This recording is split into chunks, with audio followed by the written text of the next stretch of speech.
దేవుని నామానికి మహిమ కలుగును గాక. ప్రియ దేవుని బిడ్డలారా, ప్రతి ఉదయకాలం ఈ దినం దేవుని వాగ్దానం చూస్తున్న ప్రియ దేవుని బిడ్డలందరూ ప్రత్యేకమైన వందనాలు. దేవుని బిడ్డలారా, ఒక దినములు ప్రారంభిస్తూ ఆనందంగా ఈ దినం అంతా దేవుడు మనకు తోడై ఉండాలని విశ్వసిస్తున్న ప్రతి ఒక్కరితో దేవుడు ఎంతగానో ప్రతిదినం అద్భుతమైన వాక్కులు ఇచ్చి వాగ్దానాలు ఇచ్చి మనల్ని బలపరుస్తూ ఉండగా ఈ దినము దేవుడు మనతో ఏం మాట్లాడుతున్నాడు చూద్దాం. పరిశుద్ధ లేఖన గ్రంథంలోంచి ఆదికాండము 22వ అధ్యాయము 18వ వచనం చదువుకుందాం. మరియు నీవు నా మాట వినినందున భూలోకంలోని జనములన్నీ నీ సంతానము వలన ఆశీర్వదించబడును, నా తోడని ప్రమాణం చేసి ఉన్నానని యెహోవా సెలవిచ్చినను. ఈరోజు దేవుని బిడ్డలారా, యెహోవాయే నా తోడని ప్రమాణం చేస్తూ ఉన్నాడు.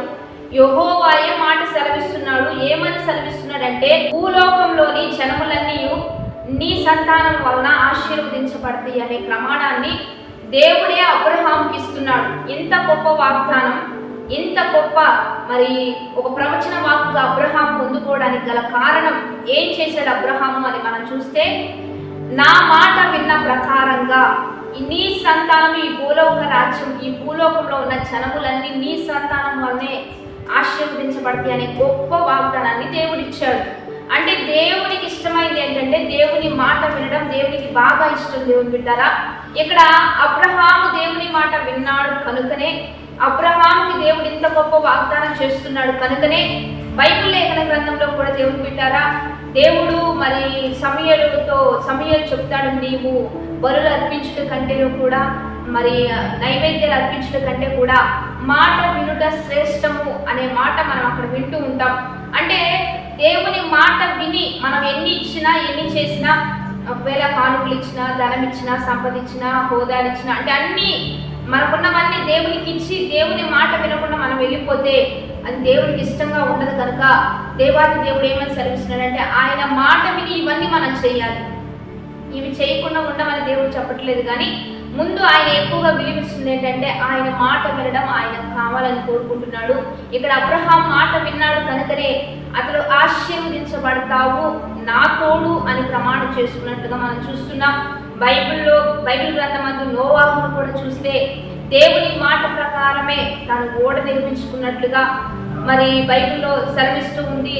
తన మాట ప్రకారంగానే సమస్తం జరిగించినట్లుగా మనం చూస్తూ ఉండడం బట్టి నోవాహు తన కుటుంబం రక్షించబడింది. సమస్త అక్కడున్న జనులందరూ కూడా నశించిపోయినట్లుగా మనం చూస్తున్నాం.